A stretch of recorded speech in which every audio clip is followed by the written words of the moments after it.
on this computer. Cool. So, good afternoon. Welcome to our latest crew chat. This one, we are going to cover off a lot of things that we wish everyone knew. So just before we start, we're going to do a couple of things about housekeeping. So just as a reminder, if you have missed any other episodes, they're all on YouTube. You can subscribe to the channel to keep up to date with it. But we'll also make sure these get posted on the Marketo community. So if you search for that, feel free to search and find the information. Any questions, put them in the comments. If you have any questions that are live during the episode or after the episode, please feel free to put them on Twitter and use a hashtag CrewChats, which is KREWECHATS, just in case you're not sure how to spell crew chats. So we will start with speaker intros, and then so this week we have our fun facts. So the fun fact, what are going to be this week is, what is the most common question you get asked about your job? So I'll start. My name is Julie James. I am Assistant Professor of Marketing at St Edward's University. The most common question I get asked about, well, I'll do the most common question I get asked about marketing automation. Normally is, oh, so you're the one that sends spam emails. It's the most common one I hear all the time. And then you have to explain that actually we send personalized, relevant content emails. It's only half true. Yeah, exactly. It's the way in which we market what we do, but we get that quite a lot. So that's probably the most common one I get asked. So moving on to Sydney Smuggs, do you want to do your intro and what was your most common question you get asked? Sure. My name's Sydney. These people call me Smugs, but Sydney's my real name. It's one my parents gave me. I'm a marketing technology consultant for Tumos. And most common question, I wouldn't say that it's necessarily a question as much as just a kind of glazed over look. If someone asks me what my job is, say I do marketing technology consulting for a agency based in Seattle, and they just were like, cool. My mom has asked me a few times if I can write what my job is down on an index card so she can keep it in her purse. Awesome.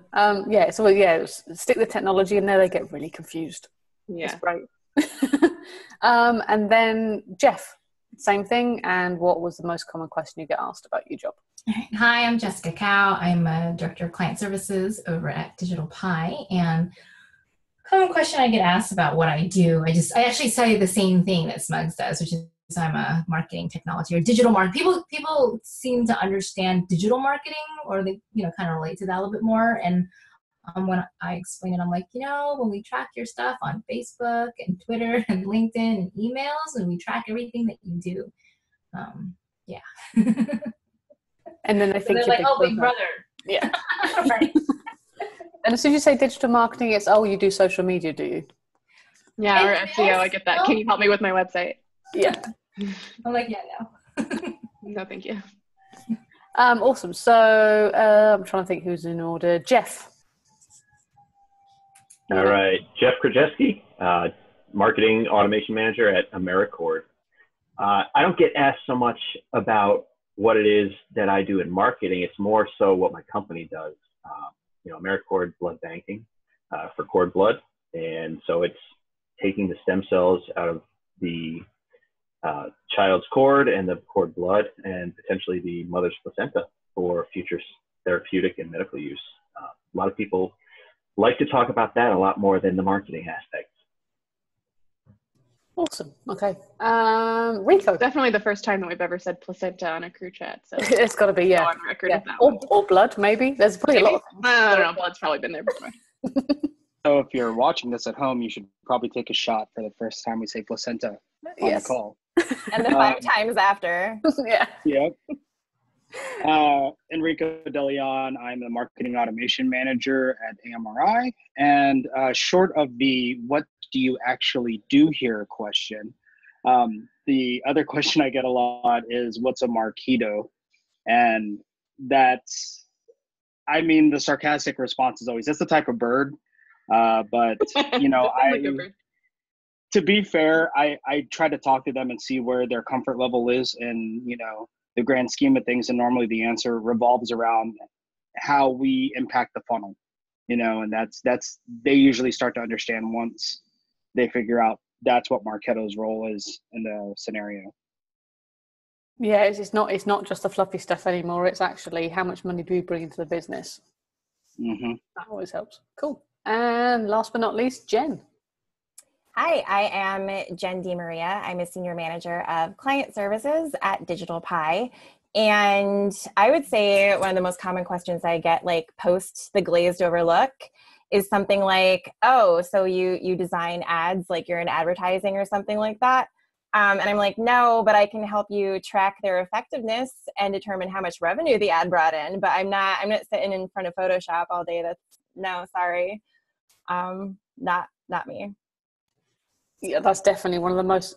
As soon as you say remarketing, everyone goes, "Oh, advertising." Oh. Yeah, it's like, no. There's a whole lecture on. Data. Yeah. Awesome. So that is everyone that we have on today. So when we were talking about this crew chat, 'cause it's been a little while since we've done one, we had lots of topics that we wanted to look at. We were talking about reporting, or how we could do templates, or data and data management and government.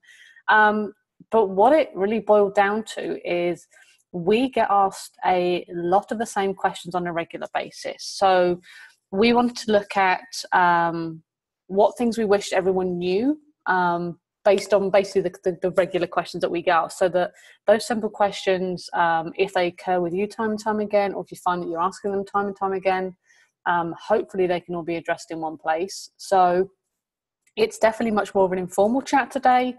I am going to we're going to have a free-for-all and just kind of start with, well, what is the most common question you get asked with regards to Marketo, or something you wish that everyone knew? Who wants to kick it off? I can. Go for it. I'll do it. Just because this is kind of a pet peeve of mine and is something that I haven't been able to get away from in these 6-7 years I've been using Marketo, is when someone comes up and asks you why Marketo isn't working. I'm like, you got to be clearer than that. I don't know what you mean by isn't working. But also I think it's important to let people know to use the appropriate language, because if someone comes to you and says Marketo isn't working, and you say, well, Marketo isn't working because, eventually that's going to get around the company and people are just going to start blaming Marketo for everything, when really what's not working is like a process that you decided on and implemented or something like that. Because I've seen it come back, like there's some dude like super high up that's like, oh, I hear Marketo is not working. And that's not the case. It's some type of process. And if you're not careful, they're going to try and strip Marketo out and go to another platform, and they're going to have the same problems there. So I think in terms of you don't know what you don't know, just know to use the correct terminology and the correct phrasing so that you're not, blaming everything on Marketo, when 9 times out of 10, it's probably just a process that hasn't been implemented correctly. And it can, I was like, go, Jeff. You go. I was going to say, being as specific as possible, to Jen's point, is definitely helpful, both from an optics and communication standpoint, but also in tracking down if and where there are issues. Yeah. I And never also, want that Marketo is not working to get back to the person who's signing the contract for Marketo. Exactly. Yeah. Exactly. and I think That's Sure. not true. I was gonna say, and if you're the marketing operations person receiving all of this, like what Jen said, that you can turn around and ask them the question, because sometimes they don't know. They just know it's like, it's not working. It's not doing what I want it to do. You can turn around and ask them, what is the desired outcome? What do you want it to do? What does it look like that you want it to do? What is it doing now? And then usually by then they describe it and get more specific. And then that you can probably nip that in the bud pretty quickly. Yeah, it's definitely a training thing, train your teams to report to you correctly what's going on, so that they know that whatever's going on can be rectified. They just have to be clearer about what they're saying. yeah, and I've had examples where I said Marketo isn't working because no one's accepted an invite to this event, and you're like, well, yeah, it's like maybe Good marketing not working. Yeah, maybe you want to look at the content of the email or the content of the event, or maybe even your send list, because if you're sending to a very, very small list because it's a very executive event, well, you might only get one person sign up if you've only emailed it out to 15 people. So maybe you need to take a different approach. But yeah, same thing. Get asked that a lot. Next, what's the next most common thing we get asked? Well, it was more of a things that I wish I knew, and kind of kind of related to what Jen was saying. Well, things aren't working. What do you do? And at some point in the many years that we've all worked with Marketo, we have to deal with support. And in the many years that I've learned to deal with support, there are ways to more effectively get a response from support over the years. So one, if you have telephone access, I know that there's different levels of support out there, but if you have telephone access and to call them, right, you have to be an authorized number to call them. If you have that and it's something that's extremely urgent, if you phone in a case versus submitting a case in the support portal, you will get faster service. Point number two, when you're writing, usually when I'm writing my support case, I'm usually panicked. I don't have a lot of time. It's usually like, this email template isn't working. Please help. Here's the link. If you take an extra 30 seconds and write the reason why, what it impacts in a business to help them be a champion for you in terms of, hey, this is having an immediate business impact that is impacting revenue because X, Y, and Z, that will actually help them get a better response internally. So there's that. And then also when you submit describing as much as what you've done, already tested, supplying the business use case or the business reason or the impact. And then on the bottom of the support portal, you can actually have this thing where it says escalate to manager. I think that button still exists. I think it still exists. Yeah. So if it's something super urgent, I submit the case and I automatically hit the escalate to manager button, just like trying everything that I can to get as many people on it. And then for ones that are super urgent, I also will say, hey, it's easier to actually can schedule some time. So here's my Calendly link. Can we please book some time? Or what are some times that I can just get on a phone with someone or book a meeting so I can explain and show you what's going on? I try kind of that three-pronged approach for when I'm approaching support cases. Yeah, I'll agree, Jess, there that even if you don't have support access and it's something that might be a little more complicated at times, that walking someone through it, describe as much as you can written, but a lot of times people are visual, so walking them through it or saying, here's my number, call me at any point, or, I'm available, I'll make myself available, definitely does help to have that, even if it's 5 minutes that you sit with them or, however long it is, then they can take it back, recreate the issue and show anyone from the engineering side or otherwise that they'll need to. I think to piggyback on top of that, and again, it depends on how urgent the request is, but especially if it's a highly complicated process or issue that you're seeing, on top of both Jeff and Jess's recommendations, what I do is I will write out a fairly concise scenario, what the expected results are from my end, and then screenshot and number those screenshots to my descriptions, because the more they can get into their head or see what's wrong, the better and more productive those phone calls or emails are going to be after the fact. I also try to not be the boy who cried wolf with support before you go to support, because we know that it can be a little bit difficult to deal with support. It can take a long time to get response back.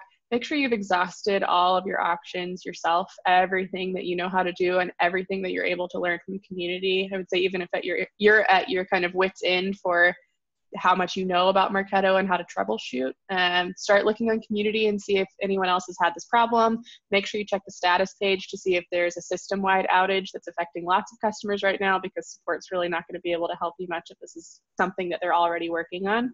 And if all of those exhaust, then absolutely contact support. That's what they're there for. But try to not overload them. Only use them as a resource. I think that's a good point too. Like in terms of like what we do on the day to day, like in terms of our job, I think knowing how to troubleshoot is very important. And I'm sure that support gets inundated with some very sort of basic questions just because someone's not, going through a troubleshooting process. So I think that's absolutely like part of our jobs. Yeah, I totally agree. I think that like when I think through troubleshooting, and I get this from clients all the time, like, why didn't this work? Like I thought my UTMs were going to capture this way and like they didn't get an expected outcome and they're not sure why. And sometimes it actually was what was supposed to happen. They're just not thinking about all the edge cases. But when I have a troubleshooting problem in front of me, I like to think of what all the different variables of this problem are and then start isolating them. So if this landing page isn't capturing UTMs correctly. Let's take all the query string off and submit the form and see if everything still works correctly that way. And then if it is, then let's put part of the query string back on and make sure everything's still working that way. And let's see if there's anything in the local program that should be capturing that's not working. Let's see if there's anything in an operational program that's not firing. Let's see if there's something in your revenue modeler that's not working. Try to isolate all those different scenarios, and usually you're able to do that.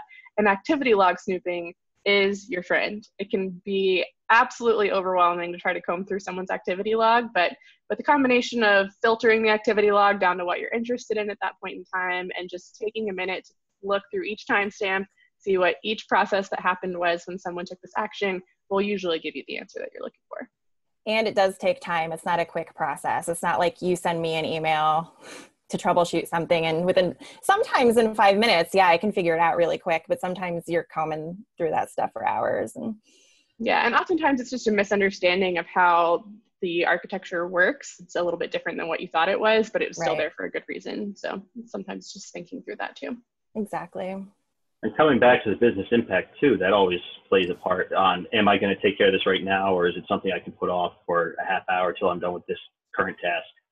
But to piggyback, Smugs, on something that you did say as far as the URLs, this isn't tracking properly.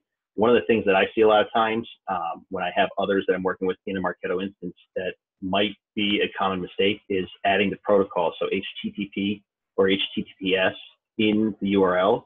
You don't want to do that up front. Another common problem that I've seen is using wildcards as a precursor to URLs.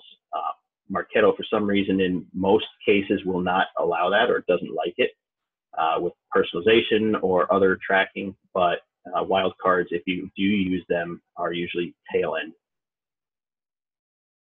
Cool. Okay. So, you can see that we could have support and processes as a whole crew chat by itself. So, we may even need to look to see. That's our next one. Yeah, I think so. We need to get someone from Marketo on, and we'll do a whole crew chat.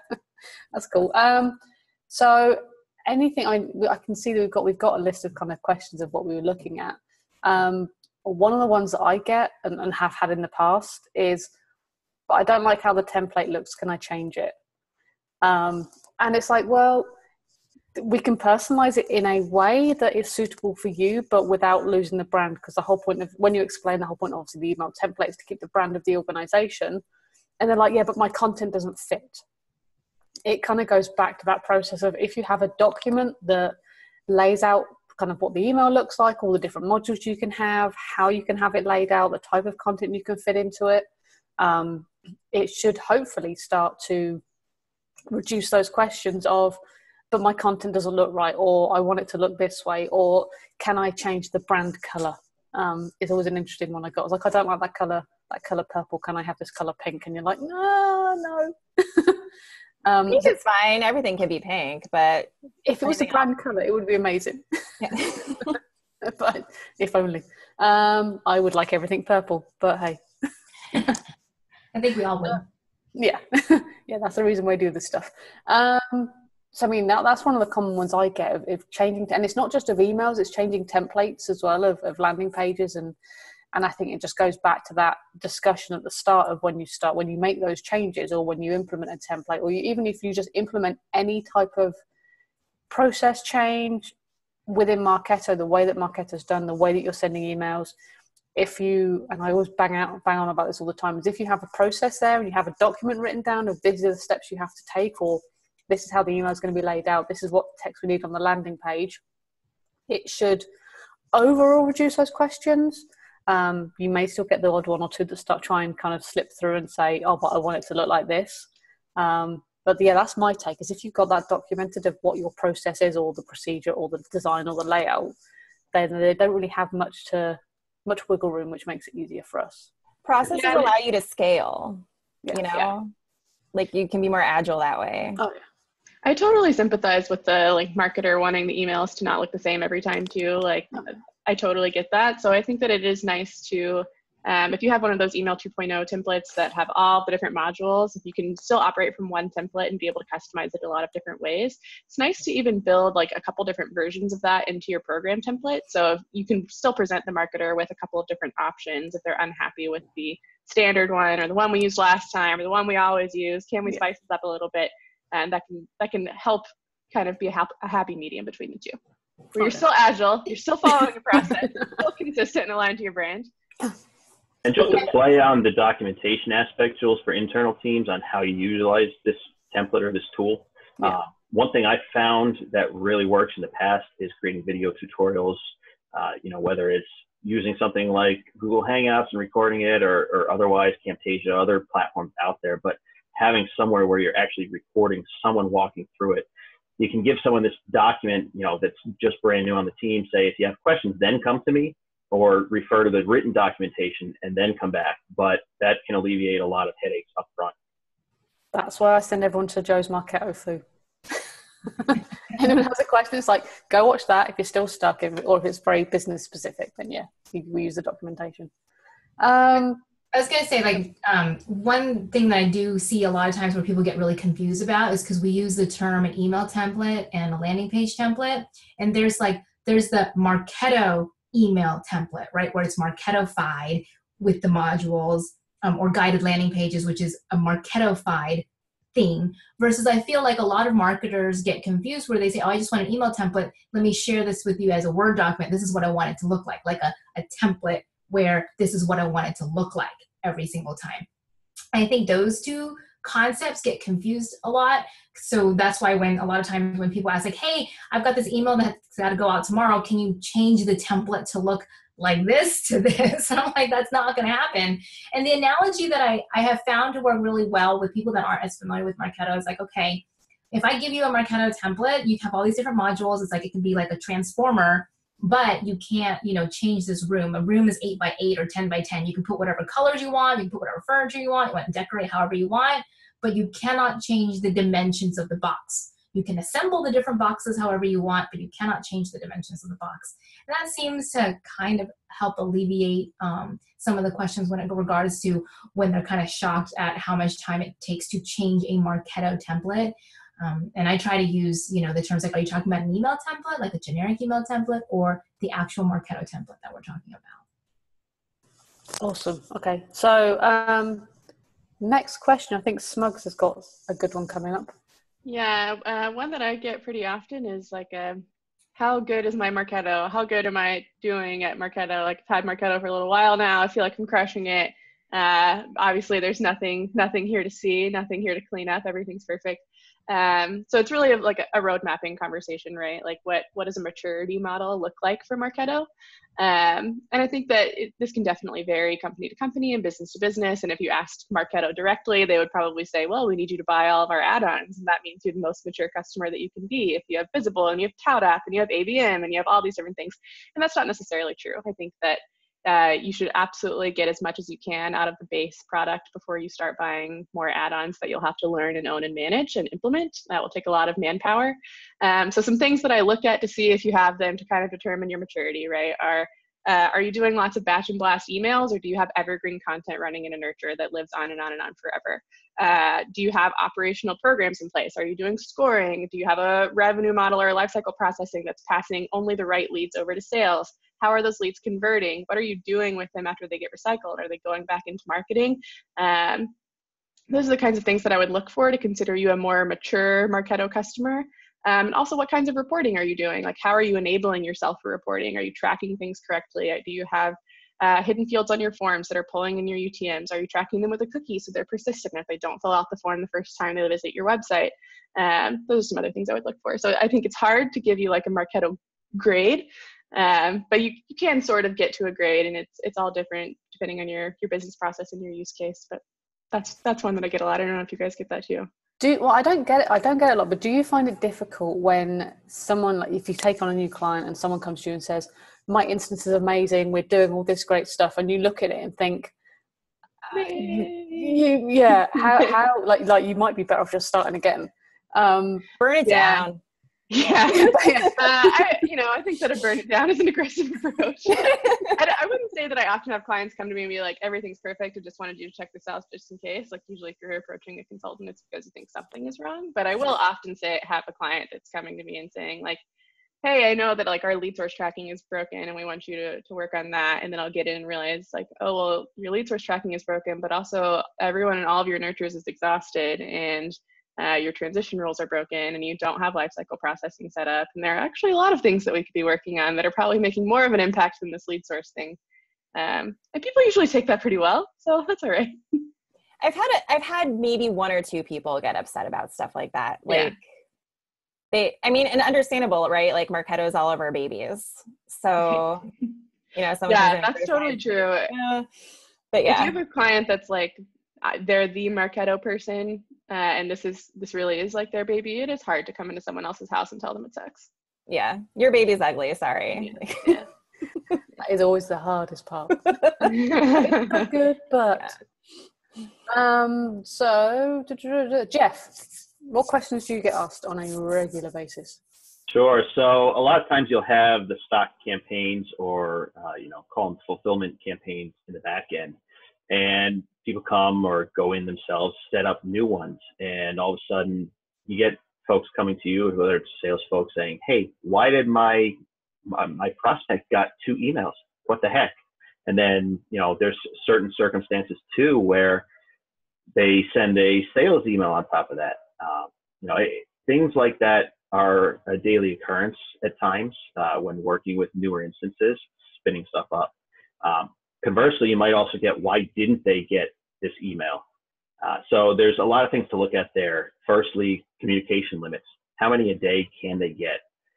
One thing to note, and there's still open questions, myself included, out there on the community with sales insight emails on the communication limits and how they play in. Hopefully we'll get an answer soon. I'm testing that. But that being said, is go through, again, going back to the activity logs and looking at the individual programs. What fired when? What's the order? What's the processing? And then scaling that back to some other things where, do I have all the parameters in there to segment it down for that individual campaign? Or is one of these campaigns too generalized or doesn't include those exclusionary filters to make sure that the folks that shouldn't get this are routed properly? Sorry, I forgot to unmute myself then. But yeah, nodding away. Cool. Back to your question about the MSI communications limits. What was the question? I think I missed it on. Sure. So the question is, do MSI emails sent by sales, the templates made available to sales, they send through Marketo, are they stopped by communication limits if they've been reached? I had a circumstance just yesterday where it didn't happen. Now, whether that's by the method that it was sent through one of the email plugin tools, or if it was through Salesforce, still to be diagnosed and provide an answer. Okay, I believe that they were stuck by they are controlled by communications limits, but I know Outlook emails aren't controlled by communication, like with the plugin not controlled. I thought MSI was. But yeah, okay. I just saw that question. I heard that question. Was like, oh, okay. Cool. Rico, because we've only got 5 minutes-ish left. Well, I'll toss a softball out there, but it's a comment that comes up a lot, and it's something I wish everyone knew. And it's basically the word marketing automation, or the phrase, is a bit of a misnomer, because I've had to say it many times to people that have asked me questions about processes and other things, is that marketing automation is by no means automatic. I think that's something that people hear and it's like, great, everything's fixed. And it's not. It's an ongoing conversation about processes, especially when you're looking at marketing and sales alignment. It's a huge concept. It's probably a lot more than what we could cover in 5 minutes, but I think it's something as being the advocate, at least internally, for marketing and MOPS. It's something that you got to almost have like in your back pocket, like an elevator pitch. But that's definitely something I wish everyone knew. That's you say like an elevator pitch. I totally have had like SDRs come up to me before and be like, so Sydney, how many leads did Marketo get us today? Marketo, the lead gen tool. Excuse me. Please leave me alone. Yeah. And I think that the whole marketing automation must be automatic, I think, is what a lot of people think, whether it's inside, like taking on Marketo, or people who hear about when you say automation, they think, oh, it must be doing it itself. It's this whole new AI thing, and you're like, oh, yeah, that's what smart campaigns are for, is to kind of get some automation, some automatic stuff to happen. But I think when people take on Marketo and they hear about this whole automation thing, they just think it's gonna, you turn it on and stick some data in there and that's it. It's gonna do its own thing. Do you guys They remember literally the believe Alexa thing from Summit that one time? What happened to that? What was that? The Alexa thing, the Alexa Marketo integration? Oh yeah. Oh, when was that? Alexa, run That was my. like 2 years ago. Yeah. Oh, Alexa's listening to me say her name. Your Alexa's running your Marketo for you. Yeah. No, I don't know. It was interesting. At first, it sounded really scary. Like you could be like, Alexa, send a smart campaign. I don't know. That's a terrible idea. 300,000 people. I know. You could ask Alexa like high-level questions, like Alexa, how many leads are in my database? Stuff like that. That would be cool. I think it's a pertinent question though, because I think, especially me being more of an internal guy, MOPS guy, especially walking around Summit year to year, there's always those individuals, self-included, that their eyes are like saucers, and they're walking around. They've just been onboarded on a Marketo, and they hear marketing automation, and they've been completely misinformed or ill-prepared, and it's really pulling everyone back, taking them back from the ledge, asking them what they have questions about, and maybe pointing them towards the advocacy booth and the champion booth. And really just, I think people are misinformed a lot about marketing automation and it being automatic. And I think it's a huge deal.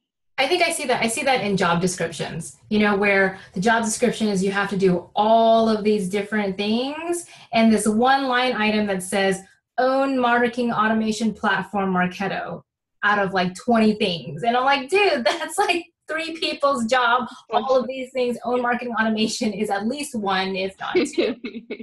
So, not to mention the business processes and driving, getting that common ground between all these teams for those processes. For real.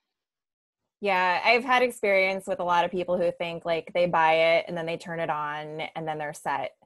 it's And not I'm like, Excel.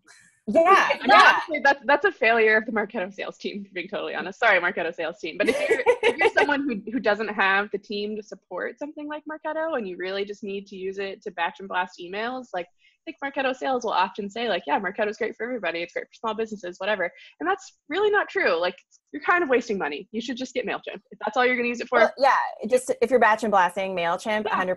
I think what happens is Marketo is so well known that you get like some dude who's like, we need to get Marketo, and he doesn't even know what it does. He just knows that he needs to have it. Any choice. And then it's a good choice, but do you really know if you need it? Yeah. And yet, Marketo sales is never going to say this is not a good fit for you. and yet I still see, what's a Marketo? Right. We need to get Marketo. Do you? You can pronounce it. Yeah. That should be a whole one in itself. Like, how do you pronounce Marketo? I've heard Marketo. I think that was a fun one. Marketo. I got Marketo. that one. Yeah. Marketo. Potato. Marketo. Yeah. Marketo. That's hilarious. So I think we're at time. I think we're kind of on about half an hour. So if anyone else has any questions or anything they get commonly asked, let us know. Put it in Twitter. Put it on the community when we get it posted up. Put it on the YouTube channel when we get this posted up as well. Hope you've enjoyed today's session. Hopefully it won't be such a long gap until we get our next one up and coming. I'm not quite sure what it's going to be about.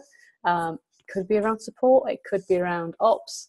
It could be around how we even say the word Marketo. And if you're English or American, obviously it sounds different both ways. So I think that's it. Thank you very much for watching, and we hope to speak to you soon.